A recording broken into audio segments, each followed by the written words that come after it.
Mesdames et messieurs, bonsoir. Très heureux de vous retrouver sur les antennes de ETélé. Nous sommes dimanche 28 mars 2021. Bienvenue donc à votre programme, le décryptage de la semaine, de votre grand programme Dimanche c'est politique. Et puis cette tribune, nous recevons sur cette tribune Agapit Napoléon Maforika, notre consultant politique qui est déjà avec nous. Bonsoir à vous.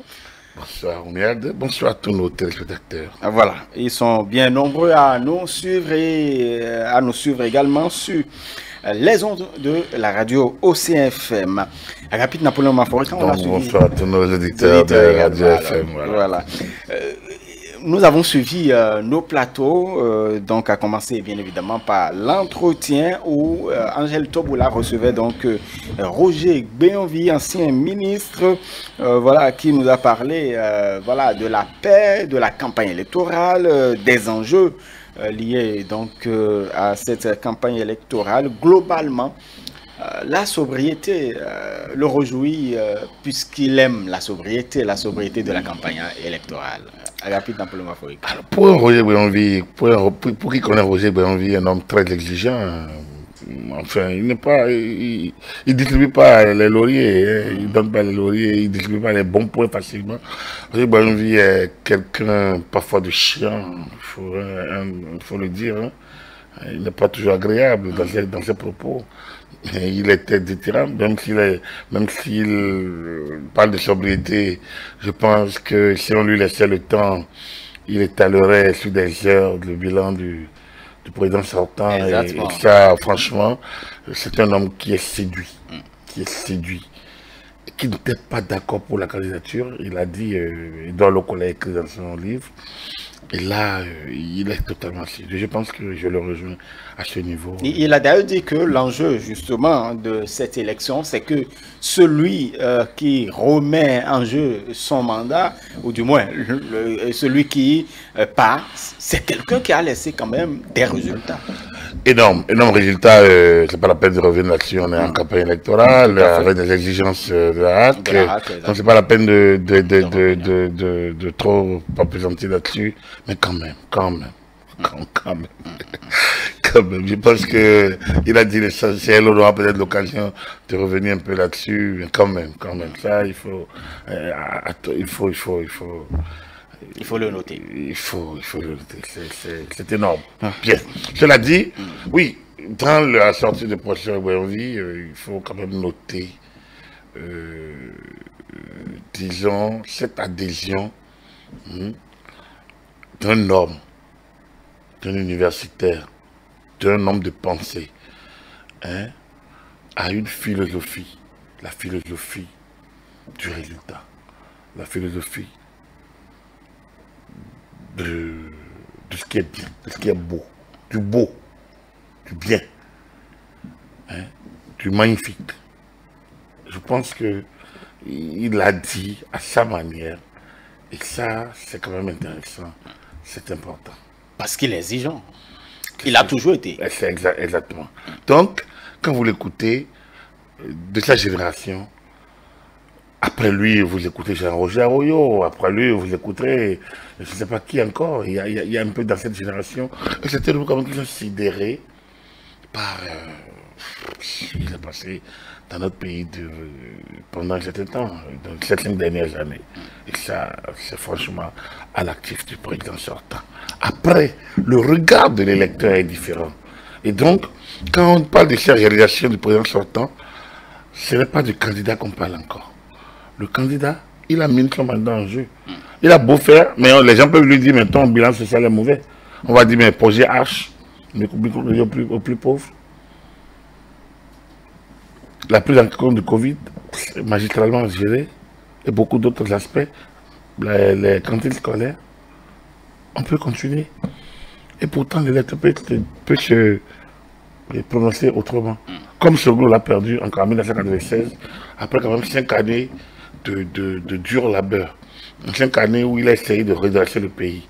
Donc, Lorsqu'on parle du bilan du sortant, on peut quand même démoliger en disant que bon, l'électeur de Pradon, c'est pas des consignes à l'électeur, c'est un regard juste sur ce qui est fait, ce qui s'est passé. Ce qui s'est passé, on est en train de changer, on est en phase d'élection, c'est un autre regard, c'est une autre offre.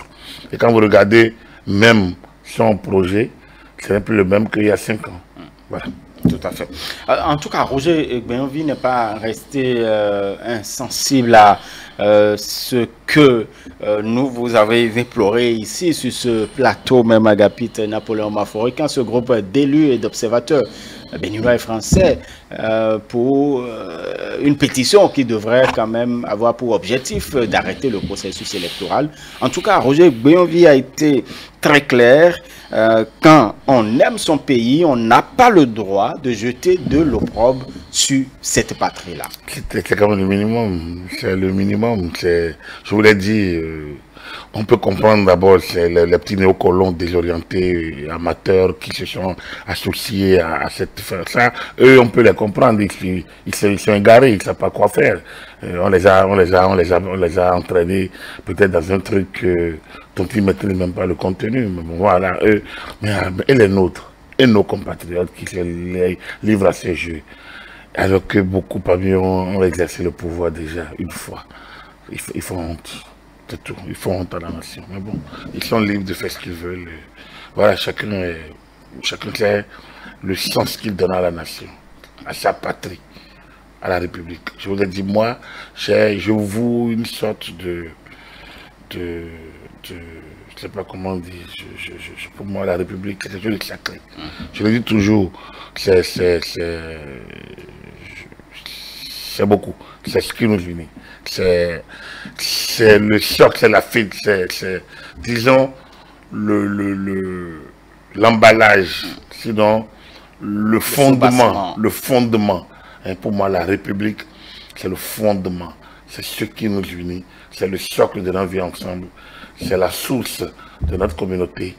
Sans cette patrie, le Bénin, sans cette République, nous ne serons pas là à dire qu'on est ensemble. Qu'on est béninois. Quand on nous regarde, Togolais, si vous étiez un Togolais, rien ne nous différencie. Le faciès, le teint, la langue, c'est la patrie qui nous différencie. Alors, lorsqu'on a cette patrie, le Bénin, on doit en être fier.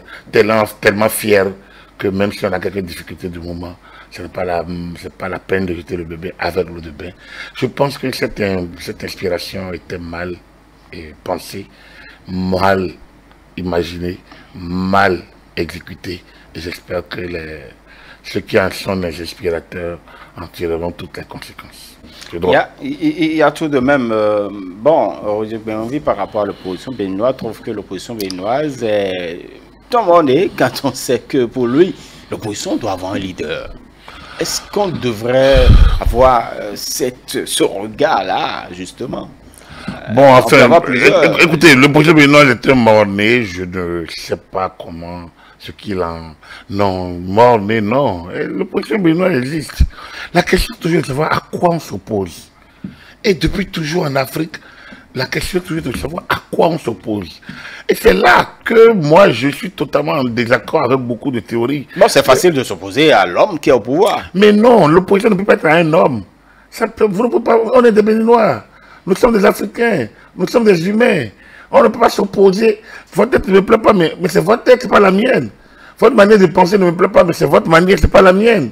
Votre manière de manger ne me plaît pas, mais c'est votre manière, ce n'est pas la mienne. Votre manière de vous habiller ne me plaît pas, mais c'est votre manière, ce n'est pas la mienne. Alors, pourquoi vous m'opposer à vous? Nous voulons la même chose, chacun se bat pour l'avoir. Alors, pourquoi vous m'opposer à vous? L'opposition est à la pensée. L'opposition est aux idées. L'opposition est aux options. L'opposition est à l'offre de gouvernance. Or, depuis 90, peut-être l'étape Albert Evoye dirait comme Soglo, ça c'était plus concret, 91, 95, 96. Mais après, on n'a jamais eu une opposition qui est d'offre, qui critique l'offre, qui apporte l'alternative. On a des propos vindicatifs. On a une sorte de cristallisation contre une personne. on a des injures. C'est pas ça l'opposition. En fait, c'est du haut de toi que je vais mettre. Quand c'est toi, tout est négatif. Quand c'est moi, je suis le seul intelligent. C'est moi qui peux apporter les solutions. Bon, quelle offre on pourrait faire, ou on pourrait quand même faire, si celui qui est là, il a un projet, qu'il l'exécute, quelle offre lui apporter? De déjà l'une, soit vous pouvez mieux faire que lui. Regardez, Patrice Talon a fait l'option des alphabétages. Avec donc un ensemble de projets, de package, un package d'ouvrages d'assainissement, dont le premier était les voies et les travaux de voirie. L'autre me dit non, pour moi, il suffit de paver quelques rues et peut-être d'utiliser l'argent qui reste à faire des marchés. Un autre va dire non, on n'a pas besoin de marcher au bord de la voie déjà, on peut. Bref, c'est ça les offres. Le peuple lui choisira. Lors de la Covid, alors que c'était confiné, le Bénin a refusé de confiner. On a créé une zone de sécurité. Zone sanitaire, c'est ça, non? Un cordon sanitaire. Un cordon sanitaire. Quelqu'un peut dire non, moi je veux confiner. Je veux stopper les écoles. Donc, c'est ça l'offre. Mais on n'a pas ça. On a le Bénin mal dirigé. On va restaurer la démocratie. On va réinventer la démocratie. Mais c'est pas ça. C'est pas ça, c'est restaurer la démocratie, c'est pas un projet de société. Et c'est parce que c'est au nom de cette démocratie que vous parlez. Mais vous êtes qui voulez investir pour restaurer une démocratie? La démocratie, c'est la démocratie du peuple. C'est pour le peuple. Et le peuple a élu son chef pour un mandat donné. Il ne vous appartient pas d'usurper une fonction qui n'est pas la vôtre pour penser restaurer une démocratie. Vous n'êtes pas autorisé. Et c'est là ce qui donne le sens, par exemple, à la publication du professeur Dorothée Sousa dans la semaine. La tribune, cette tribune. À la tribune du professeur Sousa. Pour des individus, je l'ai souvent dit d'ailleurs, et j'ai été heureux de lire ça dans les... Des individus qui n'ont aucun mandat, qui ne sont responsabilisés par personne, se permettent d'en imposer à l'État. On se croirait, je ne sais pas comment ils ont appelé ça, la démocratie, je ne sais pas comment on l'appelle, mais c'est inadmissible. C'est pas normal, ça c'est pas la démocratie. Justement, le professeur Dorothée Sousa parle justement des non-élus. L'opposition à l'offre de gouvernance, parce que le problème qui se pose, ce n'est pas, comme je l'ai dit, à la tête qu'on doit se poser. En 1990, lorsque le premier ministre Nicéphore a été installé, Albert Evoye dirait qui ambitionnait de prendre la présidence du pays, donc de prendre la présidence pour la durée d'un mandat présidentiel, n'a pas daigné siéger au Haut Conseil de la République. Il a démissionné. Il estimait que il faut laisser le Haut Conseil est un organe de transition. Le Premier ministre est un organe de transition. Et qu'il faut le laisser faire le travail, mais un travail de transition. Ce qui n'était pas dans l'option du président du Premier ministre de Soglo. Et de ceux qui y étaient, parce que, à partir du moment où ils ont proposé ça, Kérékou n'était pas d'accord, ils n'ont plus conclu, il n'y a pas de rapport général de la conférence nationale, donc il n'y avait pas de document témoin. Du coup, il y a cette bataille entre Albert Evoye et Nicéphore Soglo, enfin, et certains d'autres. Et la bataille est à extrapoler le cadre même à chevaucher. Après la période transitoire, il y a eu le mandat présidentiel où Nicéphore Soglo a gagné. Et pendant les 5 ans, Albert Evoye s'est opposé à lui. C'est sa manière de gouverner. C'est certaines options. Je me rappelle la dévaluation du franc CFA en janvier 1994. Albert Evoye était là à s'opposer. Lors du débat sur la privatisation de la Sobebra, ce qui était la Société nationale de brasserie, la béninoise, Albert Evoye était là. Donc, il était, même lorsque la première dame de Mme Viera Soglo devait aller se faire soigner pour les yeux, je pense que le président Soglo n'a jamais, a toujours dit qu'il n'a jamais pardonné à Albert Evoye c'est prise de position. Mais il n'avait pas sorti les sous. En cette qualité, il avait dit de mettre de l'argent à la disposition de la première dame pour mission. Il n'avait pas dit clairement que c'était pour des soins. Et ça a donné lieu donc à une réaction vive de partie de notre cause commune du projet Albert Evoye. Donc, on sentait une opposition qui était aux aguets. et qui réagissait. Au fur et à mesure. Après, on peut parler d'opportunisme, on peut parler de... Bon, les gens n'aimaient pas trop ça. Ils estimaient qu'il fallait laisser le temps au Premier ministre, il fallait laisser le temps au nouveau président de la République. Donc, mais l'opposition y était. Mais depuis là, on n'en a pas eu. On a des oppositions aux gens, des oppositions aux individus.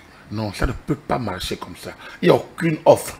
Lorsque vous regardez les gens se réunissent pour dire front de restauration de la démocratie, alors qu'on n'est pas en transition, alors qu'on n'a pas eu un coup d'État, est-ce que c'est pensé ça?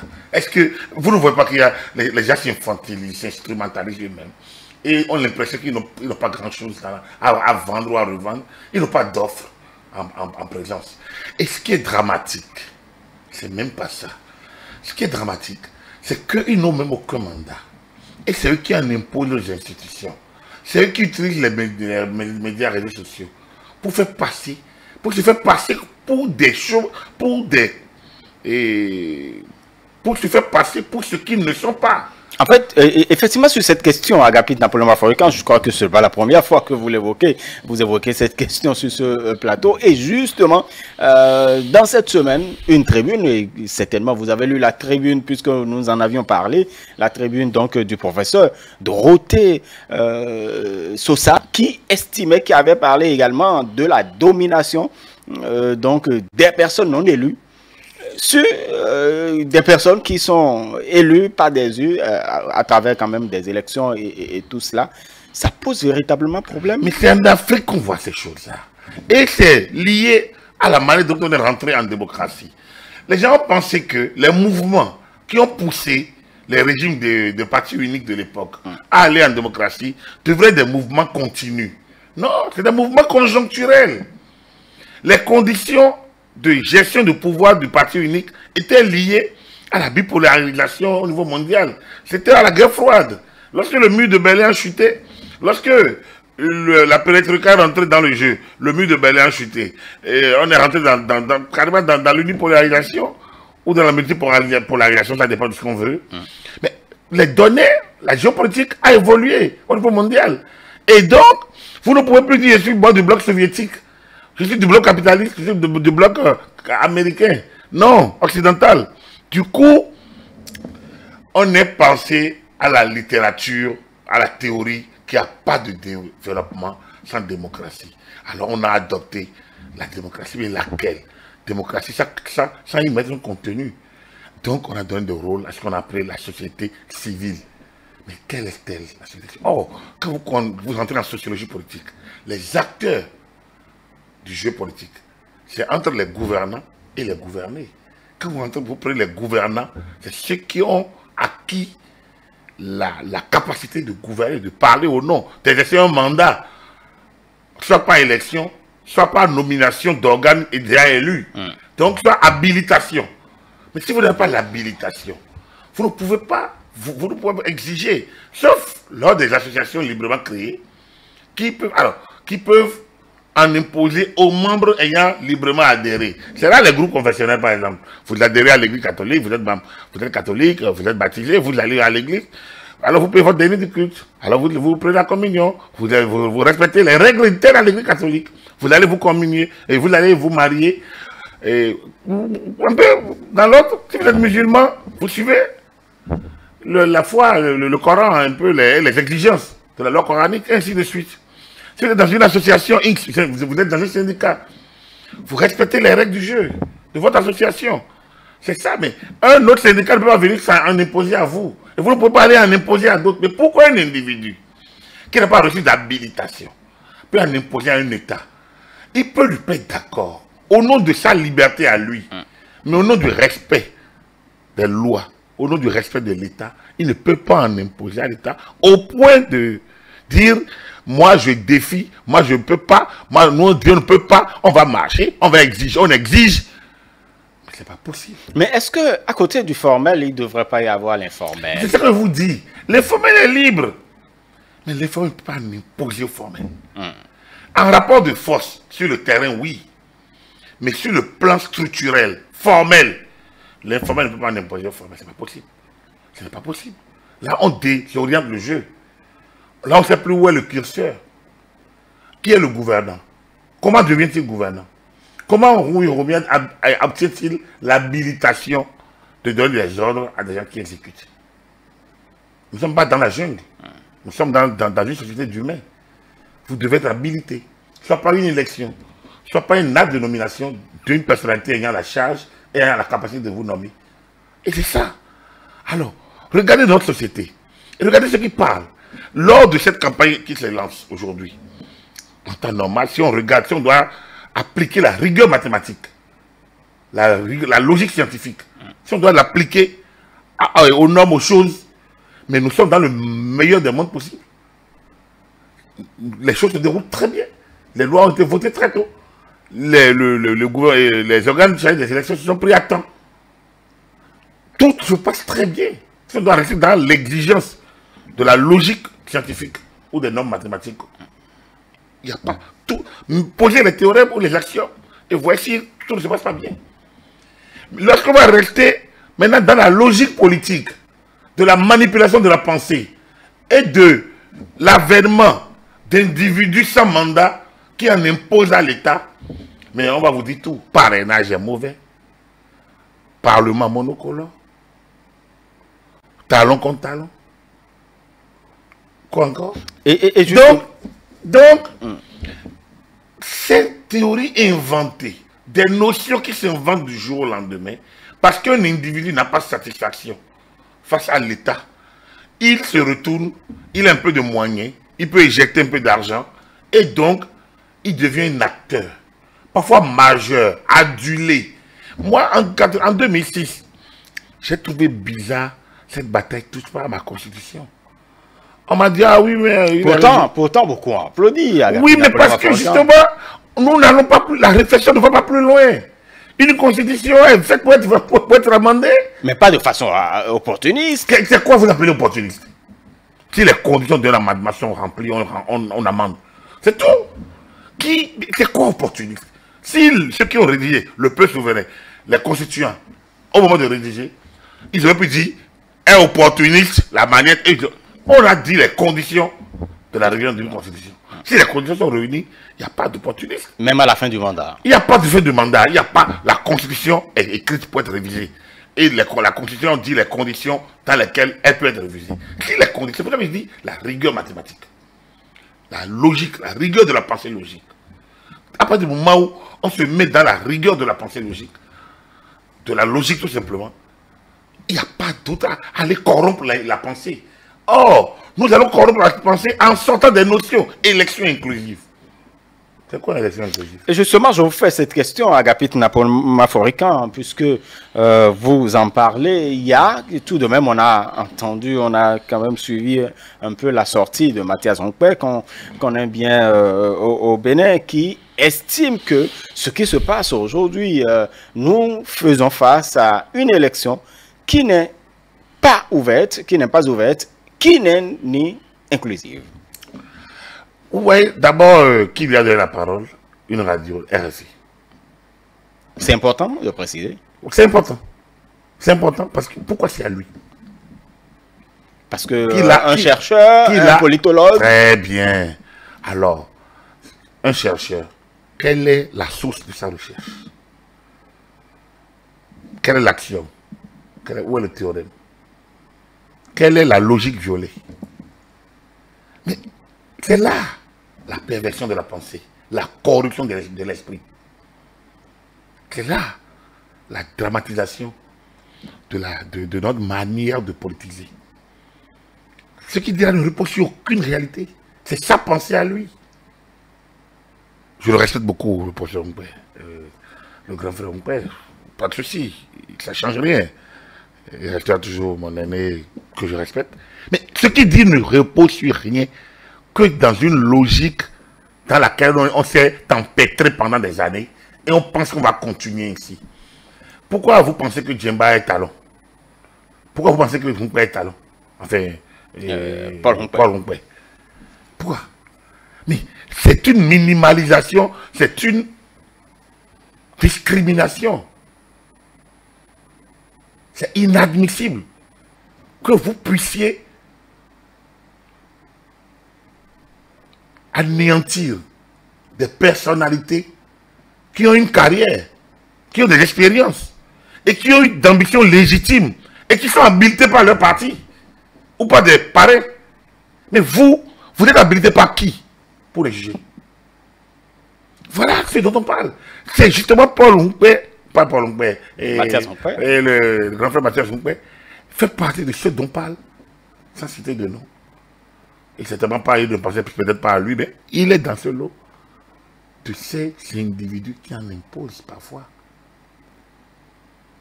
Vous ne pouvez pas utiliser cette option-là. Pourquoi vous pensez que Corentin Kouroui et Irénée Agosha n'ont pas à avoir d'ambition, en fait, et que n'existent pas, et qu'ils sont des comparses? Vous êtes qui? Et vous êtes qui? Et qui vous habilite? En fait, il a dit, de par ce qu'il a vu, il trouve que c'est quand même des personnalités moins connues au Bénin. Moins connues par qui?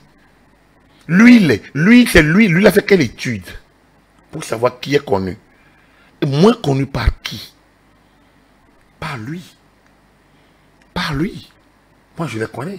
Je côtoie Irénée Agosha depuis l'université. Ça fait plus de 30 ans. Pratiquement 30 ans. J'ai côtoyé Irénée Agosha à la HAC. Il y a déjà 15 ans. Conseiller à la HAC. Conseiller à la HAC. J'ai côtoyé Irénée Agosha sur Radio Tokpa il y a 10 ans. Alors, qui ne le connaît pas? Peut-être lui il ne le connaît pas. Journaliste, j'ai croisé Corentin Kouroui de GSPE. J'ai connu Corentin Kouroui, député à l'Assemblée nationale.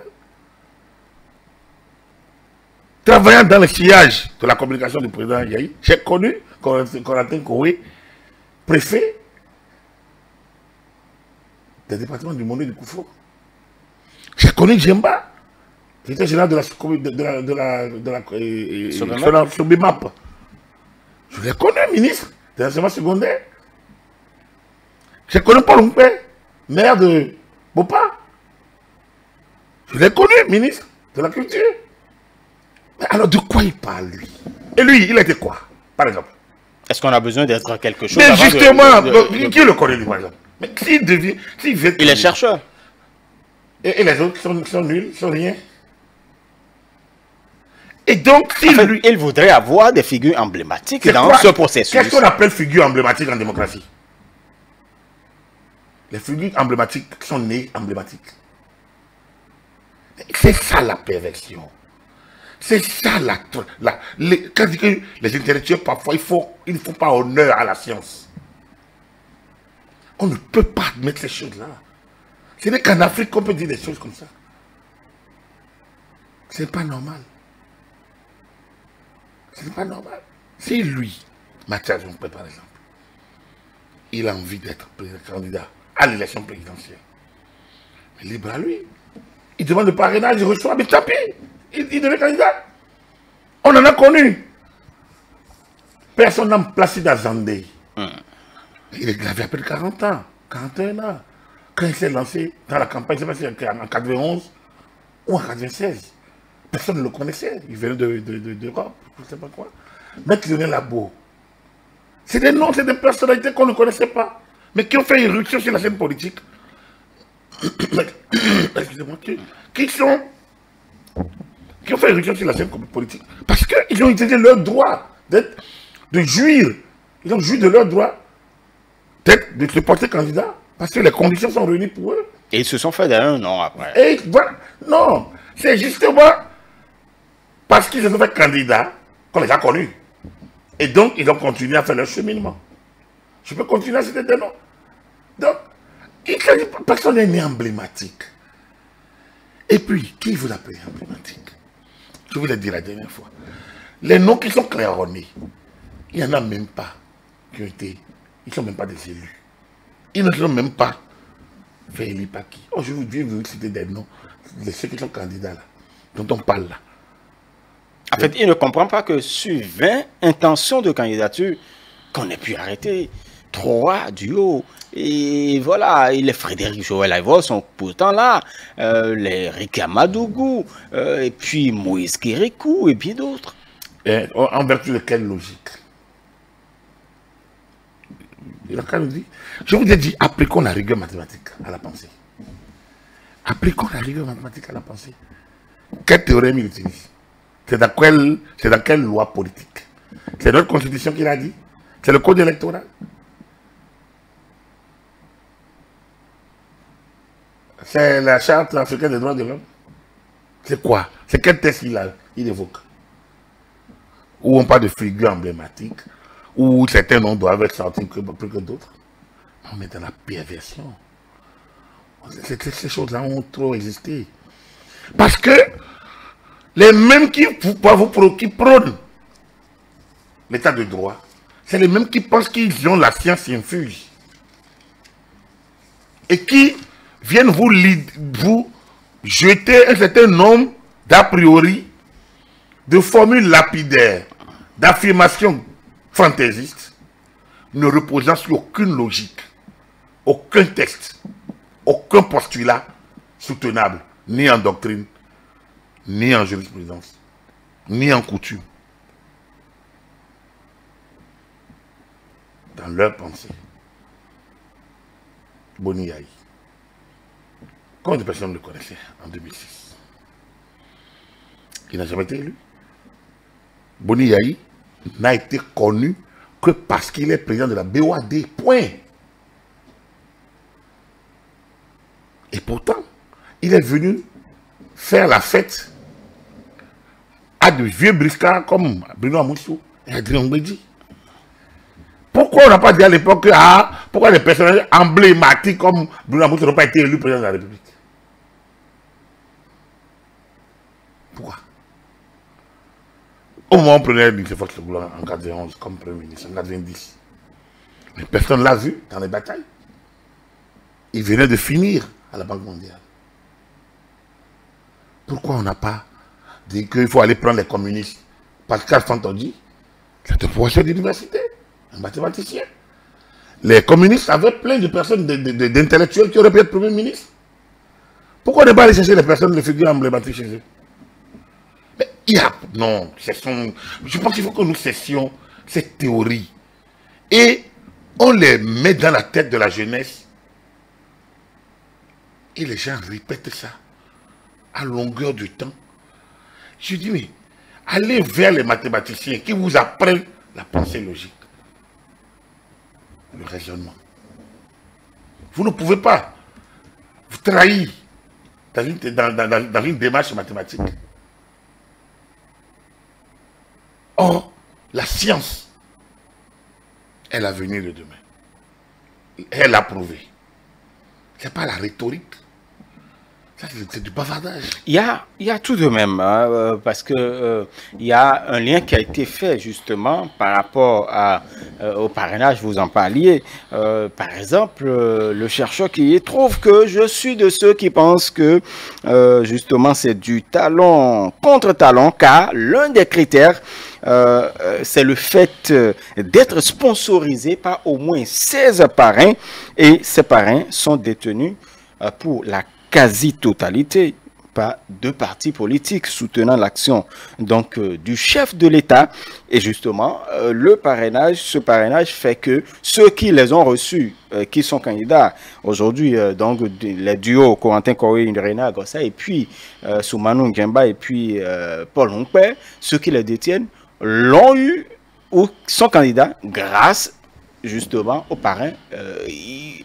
Il ne comprend pas Mathias. Et pourquoi il veut comprendre? S'il n'arrive pas à comprendre, il n'a qu'à laisser ceux qui ont compris, continuer. Et il veut bien comprendre. Mais il n'a qu'à alors lire le français qui est dans le code électoral et dégager la logique qui sous-tend ça. Qui se plaît? Qui se plaît? Mathias Hongpè. Mais donc voilà qu'il n'a qu'à se plaindre. Et puis on avance. C'est tout. Il n'a qu'à se plaindre, il est libre de se plaindre. Mais après qu'il ne dise pas que c'est du talent contre talent. C'est là que je refuse. Moi, je ne peux pas admettre ça. Je suis aussi libre que lui, comme vous. Le problème qu'il pose, c'est justement, c'est ça que je vous l'ai dit. C'est que chacun pense qu'il est investi d'un talent de législateur. Chacun se croit constituant. Chacun se croit gouvernant. Chacun se croit décideur. Chacun croit qu'il est impactant dans ça. Or, restez à votre place, mon cher. Nous avons tous une place dans la cité. Bon, il était tranquille quand RFI est passé l'interviewer. Il n'a qu'à dire simplement que de s'en tenir aux lois de la République. Sérieusement. Mais c'est ça. Mais c'est ça. Je vous ai raconté. Quand on a appelé à bâtir, quand les gens, la Révolution française, de 1789, quel était le premier acte qu'ils ont fait? La déclaration des droits de l'homme et des citoyens. Mais cette déclaration qui a mis un certain nombre de droits, a dit quoi? Que ces droits s'exercent conformément à la loi. Mais qui fait la loi? Les députés. Le législateur. Comment le législateur vient? Par session, par mandatement du peuple, par élection. Mais, vous avez entendu monocolore, bicolore, multicolore? Ça, c'est des formules de la corruption de la pensée. Comme les expressions de élection inclusive. Élection doit être sincère et pleurer. Les élections ouvertes à tous, dans le cadre d'une législation, comment on appelle ça, impersonnelle. C'est-à-dire que la loi doit être impersonnelle. Donc les élections doivent être fondées sur des lois libérales. Premier principe. Donc ça doit permettre à tous d'être soumis aux mêmes critères. Ensuite, on ne doit pas faire entrave à quelqu'un durant la campagne. Dans cette compétition, lorsque la personne remplit les conditions, on ne peut pas lui faire entrave dans le cheminement. C'est d'ailleurs pourquoi l'État assure sa sécurité. Parfait. Troisième chose, les résultats doivent refléter le vote du peuple. Le suffrage doit être clair, précisé. Et au Bénin, on a le suffrage universel direct. Le reste, c'est des inventions. Progression, monocolore, bicolore, je ne sais pas quoi, inclusive. C'est des inventions. Pour perturber, pour trahir l'incapacité. C'est des inventions qui corrompent la pensée. On en rajoute à ce qui existe. Une élection, c'est une législation libérale. Des acteurs soumis à la même législation, donc aux mêmes conditions. Des conditions de campagne ouvertes à tous. Égales pour tous. Un scrutin ouvert, c'est-à-dire le jour du scrutin, ça doit être ouvert aux acteurs, à ceux qui veulent suivre. Des résultats reflétant le scrutin. Le vote de l'électeur. Voilà. Tout le reste, c'est des inventions. Alors dites-moi, en 2000, moi, ceux qui sont pudiques parlent de monocolore ou quoi là. Notre Parlement de 2019, on a déploré. Peut-être que. Mais après, il ne souffre d'aucune légitimité. Je fais pas il ne souffre d'aucune légitimité. D'aucune. D'aucune. Donc, ce que pense, il y a un politologue, il n'a qu'à dire dans quel document on doit attendre une opposition qui ne veut pas aller aux élections. D'y aller. Dans quel document il est dit que si quelqu'un refuse de respecter les lois, on doit l'attendre, on doit le supplier. On doit lui donner même ce qu'il refuse de prendre. Quand quelqu'un dit, même si on me donne le parrainage, je ne prends pas.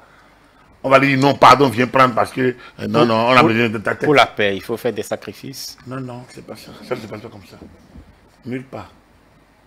Nulle part. Donc, vous voyez, Robert, oui, chers téléspectateurs, auditeurs, le problème qui se pose ici, c'est un manque de rigueur. Nous avons évolué pendant longtemps dans un environnement délétère où chacun, s'appuyant sur un diplôme qu'il a acquis ici et là, et le mythe de cette mythe de diplômé d'Akoui, qu'il faut combattre rigoureusement. Je prends le diplôme, moi. Je continue de dire par ailleurs, je suis des cours, mais pas. En fait, je suis des cours, pas pour prendre des diplômes, mais pour acquérir la connaissance. Parce que le mythe du diplôme, on le traîne dans le système francophone. Et l'individu arrive à se penser qu'il est au-dessus des gens parce qu'il a un diplôme qu'on appelle X ou Y ou ça là. Non. La connaissance n'est pas le diplôme. Le diplôme est un parchemin. La connaissance, c'est autre chose. La capacité est encore autre chose. L'aptitude est encore autre chose. Et moi, je suis à l'aise quand j'aborde ces sujets-là. Sans fausse modestie. Nous devons quitter ce mythe d'Akawé. C'est ce à quoi l'école nouvelle était destinée. Et moi, je suis un produit de l'école nouvelle. Discipline, travail. Discipline, travail. Je suis un produit et je suis fier de le clamer. En 90, on a jeté l'école nouvelle aux gentils. On dit, ah oui, ça va fabriquer des cancres. Moi, je n'en suis pas un. Depuis 90, je ne sais pas si on a fait mieux. En tout cas, le nouveau programme. Je ne sais pas si on a fait mieux. Je ne sais pas si on a fait mieux. Alors, l'école nouvelle voulait débarrasser notre société de mythe d'Akawé. On n'a pas réussi ça. Parce que les Akawé sont revenus. En force. Moi, ça fait 20 combien d'années que je suis sur le terrain politique. En tant que journaliste politique. Où je suis allé attraper sur tel coup, pour renforcer mes connaissances en ci ou en ça.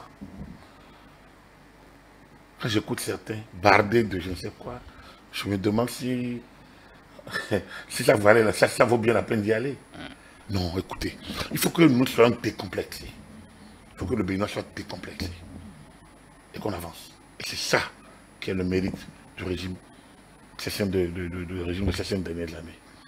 Nous avons eu une gouvernance décomplexée, une gouvernance volontariste, une gouvernance débarrassée des mythes d'hier, une gouvernance qui a une vision, qui a des objectifs et qui s'encoufférit à travailler à tes objectifs. Du coup, il a mis des gens en débandade. Leur mythe est tombé. Ils ont perdu les illusions qu'ils ont toujours vendues. Du coup, les gens ont du mal à se réadapter, se reformater. Et ils ont intérêt. Sinon, ils vont disparaître. Il y a 2 manières de se perdre. Par ségrégation ou par dilution. C'est à eux de choisir. Agapit Napoléon Wafortan, en tout cas, ce que vous dites, c'est quand même d'une gravité énorme. Est-ce que vous le déniez le droit d'avoir appris, d'avoir servi le Bénin? Parce que quand on parle de bataille, vous connaissez la capane, un certain nombre de choses. Et voilà, c'est peut-être la manière de contribuer à l'enracinement de notre démocratie. Écoutez, comme je vous l'ai dit, Mathieu est un grand frère, un aîné que je respecte, il n'y a pas de problème. Donc je ne me focalise pas sur lui. Mais je parle un peu de toute cette catégorie d'intellectuels qui ont fondé, enfin, qui n'ont pas compris que les données ont changé. Moi, je n'ai jamais été d'accord avec ces formules-là. Comme je vous l'ai dit, moi, je suis un produit de l'école nouvelle. Et je suis fier de le dire toujours. J'étais un militant de cette étude révolutionnaire. Donc, je ne viens pas du néant non plus. J'ai suivi la conférence nationale en tant que jeune adulte, je ne sais pas quoi, entre l'âge, la vingtaine. J'ai écouté, j'ai vu l'après, la pratique qui en a été faite. Je suis un militant. Et donc, j'ai vu des choses ahurissantes évoluer, se dérouler. J'étais à l'université, on a fait les mouvements étudiantins. Je revois les acteurs sur le terrain aujourd'hui. Les gens fabriquent des notions pour imposer leur vision. Lorsque vous avez écouté le professeur Lo, je vous ai dit ce que je pensais. Parce qu'ils ont eu la chance d'écrire la constitution du Bénin. Ils pensent qu'ils peuvent nous orienter sur certaines lectures. C'est de bonne guerre, ça je peux le tolérer. Mais à partir du moment où ce temps est passé, qu'une nouvelle génération apparaît, ayez la pudeur de céder le terrain. Donc, c'est trop facile de céder le terrain. Ayez la pudeur de céder le terrain. Parce que vous avez eu votre temps de montrer de quoi vous êtes capable.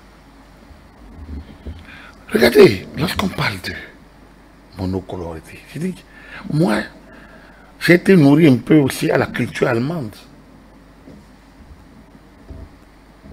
La grande coalition en Allemagne, vous savez ce que ça veut dire? L'Allemagne, tenant compte de son expérience, n'a pas mis en place un système aussi étanche qu'on a connu en France, jusqu'à l'avènement de la République en marche, peut-être. Donc, quand les besoins de développement se font sentir, et que les coalitions n'arrivent pas à se faire dans un camp, ou dans un pour gouverner, il se fait que les deux grands partis, les partis les plus représentatifs, peuvent faire un accord de gouvernement dans le cadre d'une grande coalition. Et c'est ça, on voit depuis... Depuis le début des années 2000, l'Allemagne a été globalement dirigée sur la grande coalition. La fédération, je veux dire. Parce que les Länder ont d'autres coalitions spécifiques. Mais, qu'est-ce que vous appelez? Du coup, les petits partis ont disparu. Quand la grande coalition agit, les petits partis, ils sont là. Ils fonctionnent. Mais ils n'ont plus voix au chapitre. Ils ont leurs militants. Ils agissent, ils participent aux élections. Mais tant que la grande coalition fonctionne, ça veut dire quoi? Ça veut dire que deux partis, grands partis, se sont entendus pour gouverner. Les deux grands. Au Bénin, comment on va l'appeler? En fait, on va dire qu'ici, c'est le Bénin. Non, comment on l'appellerait? Que c'est le monolithisme. Que c'est les mêmes. Que c'est la majorité au pouvoir. Qui est écrasement de la minorité. C'est ça. Il faut que nous comprenions nos formules. Il faut que nous sachions que nous voulons faire. La démocratie, ce n'est pas un mélange de rhétorique mal maîtrisée, ajouté à des incantations préfabriquées. Est-ce que vous voulez dire que Mathias Ronquet Non, est passé à côté? Non, enfin, on ne fait pas l'utilisation. Ne focalisez pas. Je pense qu'on a utilisé peut-être les propos de Mathias Ronquet mais je ne voudrais pas qu'on focalise sur lui. Mais il n'est pas le seul. Lui, il a fait une tribune peut-être sur laquelle on a eu peut-être le cas de ça, le point de penser. Parce que les caricatures qu'il a faites, sont très mauvaises. C'est mal à propos. C'est comme s'il était au-dessus de notre peuple. Les lois sont les lois du peuple. Elles sont appliquées comme loi d'État. C'est comme ça. Et force doit rester à la loi dans un état de droit. Un individu peut contester la loi, mais il ne peut pas s'imposer à la loi. Donc, est-ce que Mathias Ronquet est passé à côté? Oui, il est passé à côté. Comme beaucoup d'autres avant lui. Comme tous ceux qui me regardent, qui disent, qui pestent, qui vont se... Il y en a qui vont prendre leur clavier pour écrire, enfin pour traduire la part de leur éducation. Mais c'est pas là le problème. Le problème c'est que enfin on est réveillé. Enfin Patrice Talon a réveillé le Bénin. Enfin Patrice Talon a réveillé le Bénin. Quand on le dit, on ne le dit pas parce qu'on est extasié, non. C'est parce qu'on est heureux. On a repris sa fierté. Enfin, on est revenu à l'endroit. On était à l'envers. Pourtant, on est revenu aux réalités. Pourtant, d'autres pensent quand même qu'il y a des problèmes, surtout avec le rapport donc, de Freedom House dernièrement, cette semaine, qui place le Bénin dans la catégorie des pays partiellement libres. Et c'est justement au lendemain donc, de la publication de ce rapport que le professeur Dorothée Sosa nous a laissé une tribune dénommée l'heure du choix. Et donc, dans cette tribune, il est revenu quand même sur ce qui se dit sur la démocratie sous Patrice Talon. Et là, quand même, il vous a rejoint sur énormément de points et nous en parlions des non-élus et un certain nombre de choses. Et justement, globalement, pour vous, la tribune de Dorothée Sosa, était-il opportune? Non, la tribune de professeur Sosa était tout à fait normale. Elle vient à propos et puis elle a repris un certain nombre de choses sur lesquelles nous avons opiné, comme vous l'avez dit. Elle est opportune. Ce qui manque, vous savez, le président Talon a pris fonction dans des conditions où il succédait à quelqu'un qui a fait rêver le pays, mais qui n'a pas été à la hauteur, finalement. On a beaucoup rêvé. Moi, ça doit changer, ça peut changer, ça va changer. C'était quand même beaucoup. Il est venu de néant pour bouter ce dont les noms circulaient pendant des années, des décennies. Enfin, ceux qui étaient dans l'ombre de Kérékou Songolo et qui devraient avoir leur occasion aussi. Les Amoussou, mais il y a déjà périclité. Mais après, le changement est devenu quoi? Lui-même a fait l'aveu que le changement n'a pas marché parce qu'il fallait refonder la République. Et restaurer les valeurs éthiques, morales et spirituelles. Demandez-lui aujourd'hui où est son ami. Avec ces valeurs. Le Béninois n'était pas prêt. C'est là le problème. Donc, le Béninois n'était quand pas prêt. le Talon est venu, il a manqué un discours fondateur de sa gouvernance. Très peu le voyaient aller là où il est allé. Sauf ceux qui le connaissaient. Moi, je ne le connaissais pas. J'étais agréablement surpris. Il a manqué une belle tribune de sa part. Il a manqué un grand discours de sa part. On n'a pas eu droit à ce grand discours. On a eu droit à des prises de parole évolutives. Mais quand même, quand vous le suivez, il y a une logique, il y a un fil conducteur. Et je pense, selon moi, le plus grand discours qu'il a tenu, c'est l'interview. Je ne sais pas, c'est sur Nouveau et André Dossa, après les législatives de Nouveau et André Dossa, l'interview qu'il a accordé, après les législatives. Je pense qu'il a dit l'essentiel. Les Béninois qui veulent comprendre le nouvel ordre politique dans lequel on est, je crois qu'il faut qu'ils aillent réécouter cette interview. Elle est complète, à mon avis. Et elle a décrit la pensée politique et la vision politique du président Talon. Je m'y retrouve entièrement. Et tout Africain, tout Béninois, tout citoyen